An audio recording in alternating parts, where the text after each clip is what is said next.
welcome to day 14 of the 90 days to 1 million Naira challenge. In this video, we're looking at our what we've done so far.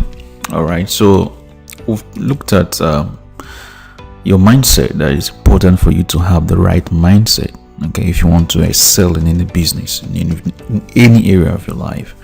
All right, and then we'll talk about niche intelligence. We said a niche is not something you just choose randomly, right? A niche should be something that you find. So we'll talk about the big 3 plus 1. Okay, so that's 4 broad niches that you can look into.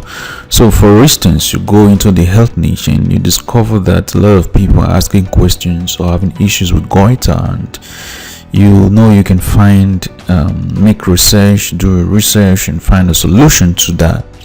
All right, so that's something that you research, something that you researched and you found, right?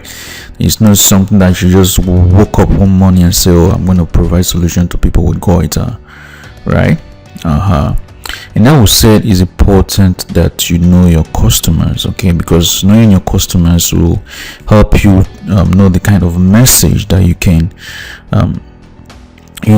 share with them, how you can relate with them better, how you can have your message reach their core emotions, right?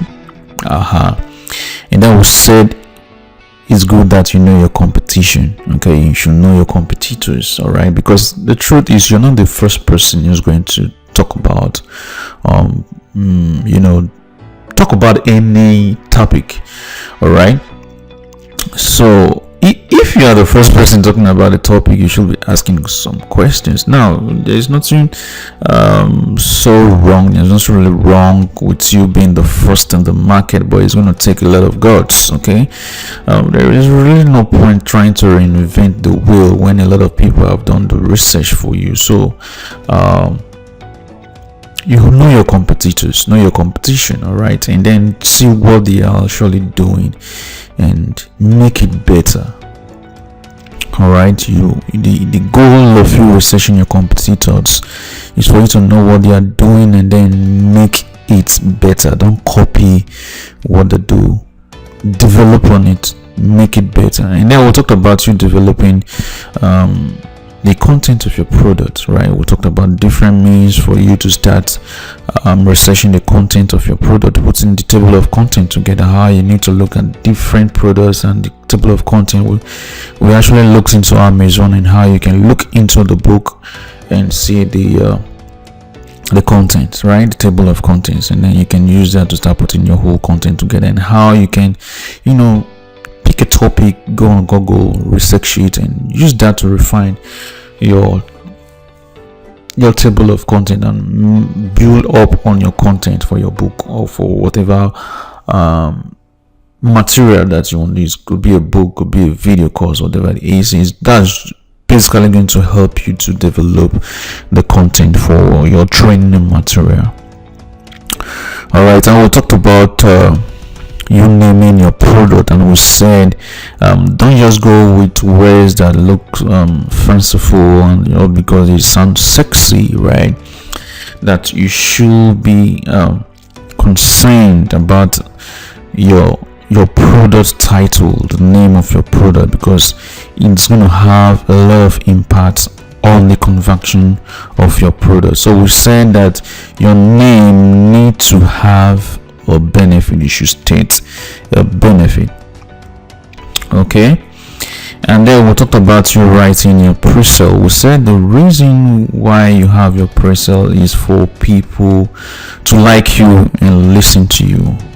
All right, now we talked about different angles, and we said for people to like you and people to listen to you, you need to have 2 frames. You need to come from 2 frames, and we'll talk about you being an authority, or you connecting with your audience. And connecting with your audience means you have to tell stories. Being an authority means you are knowledgeable about a topic. You know something that your customer doesn't, or your audience or your market doesn't know.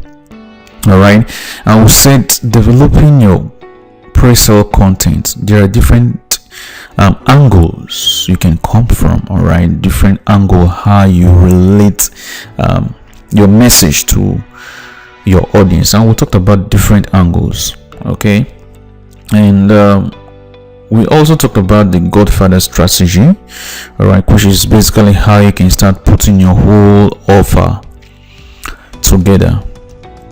Okay, we said a whole lot of things from you having guarantees to how you should have scarcity and all of that, right? And then we talked about your sales letter. I will give the 17 steps that your sales letter has to follow. And then of course we looked at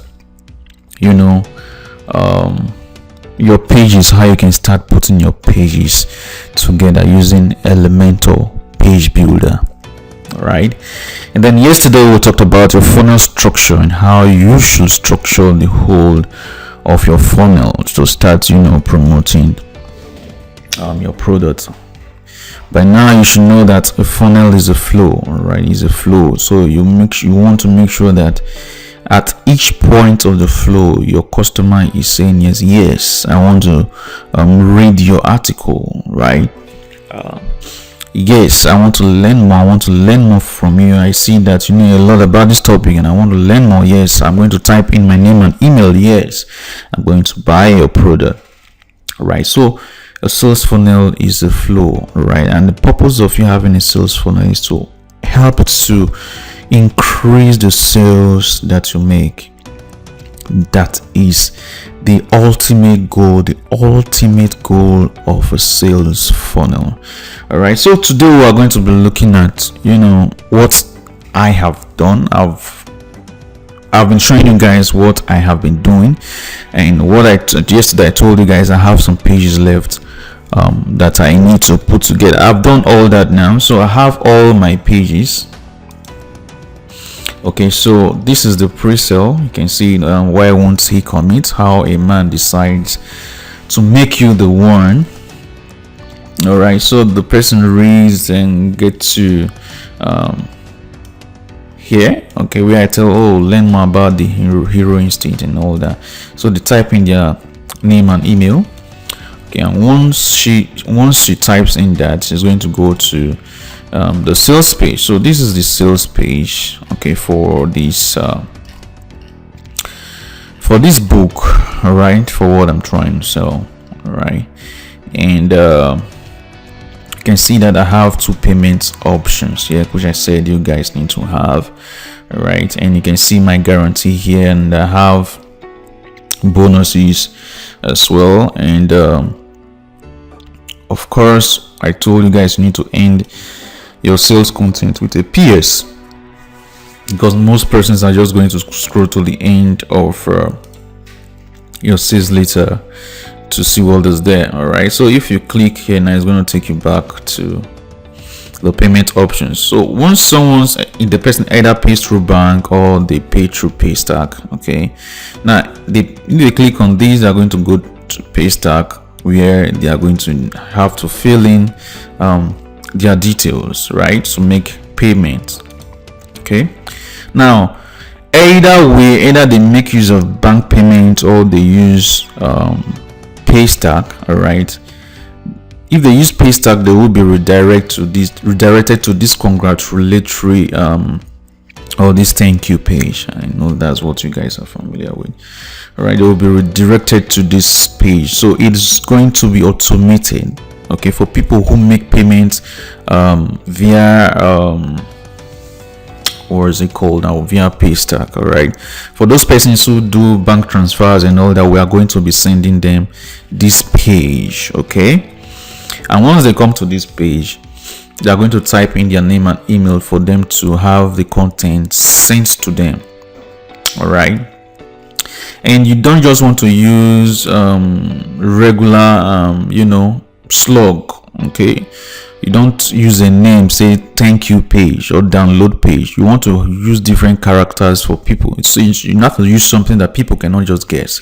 You don't want someone to just guess your thank you page and then go to your thank you page and get your products for free. All right, So that's the essence. You want to make sure that it has a different slug. So for instance, getting committed.com/5ROC7891 omega 4. Okay, so it's very hard for someone to guess something like that, isn't it? Done when you have gettingcommitted.com/thanks.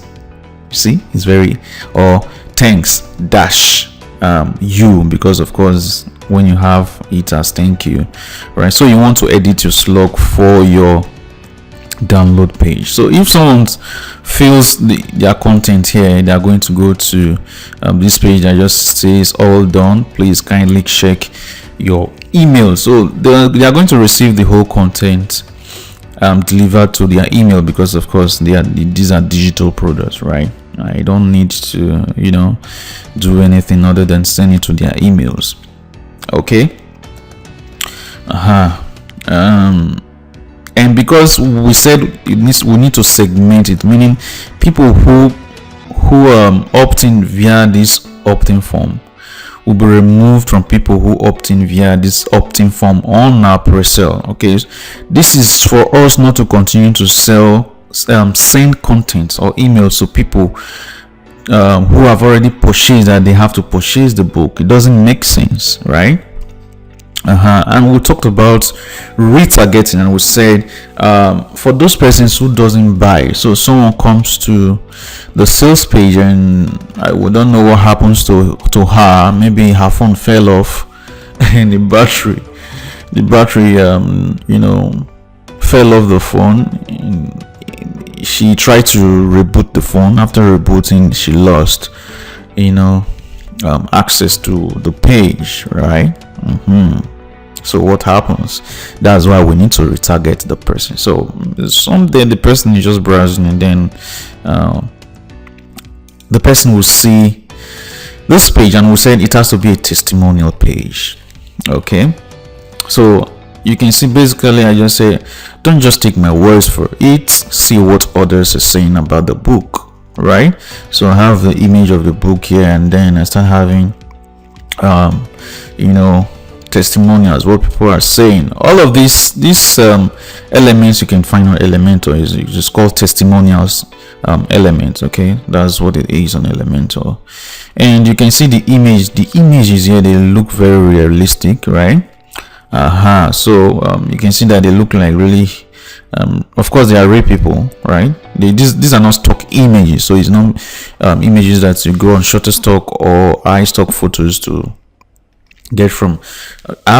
You guys already know how to get these things. If you don't, you get images like this from Pinterest. Okay, real life, like someone took a photo using their phone, right? That looks more realistic than using camera and using stock images, right? That's what I mean. All right, and for the content of course, this is the first time I'm putting this up. Nobody have read the book yet, but I have these testimonials, right? So these testimonials are gotten from the books that I remember during our research. We want to look for similar books, people who have written books along the lines of our product. All right, so on Amazon you're going to have that, and you're going to see the testimonials of other persons, right? So after the whole testimony, I said we could go on and on with hundreds of testimonials, but the choice to be happy still lies with you. You are receiving the get. Okay, I need to edit this. Mr. Romantic committed, and the bonus is only today for 35, right? So all you have to do is choose a payment option below. All right, so it's the same thing here, and then of course I still show them the guarantee, right? And the PS as well. So that is basically where I'm going to be sending people, going to retarget people to. So once they click on this and they pay, of course they are going to be redirected to this page where they have to put in their name and email to to get their product. Okay, people you are targeting, there are people who have already entered their details here, so you don't need their contact details anymore. All right, so we are just retargeting people who landed on the sales page but didn't purchase. Okay, so I hope you guys get it. I have everything now. I have my pages ready. I have my ad copies ready. Okay, what's left is for me to have the book ready. That's what is left. Okay, so for the next 2 days I'm going to dedicate time. Make sure I get all done with the book. As I write the book, I'm going to be updating you guys where I am, what I have left, how many chapters I've written, how many chapters I have left to write. Okay, so that's it, guys. All right, so I hope you guys are following this. I hope you guys are doing this. It's not just about saying you're going through a challenge. You have to look through these videos and see what I am doing, and you do it yourself. Okay, so that is it, guys. I hope you do this. All right, bye.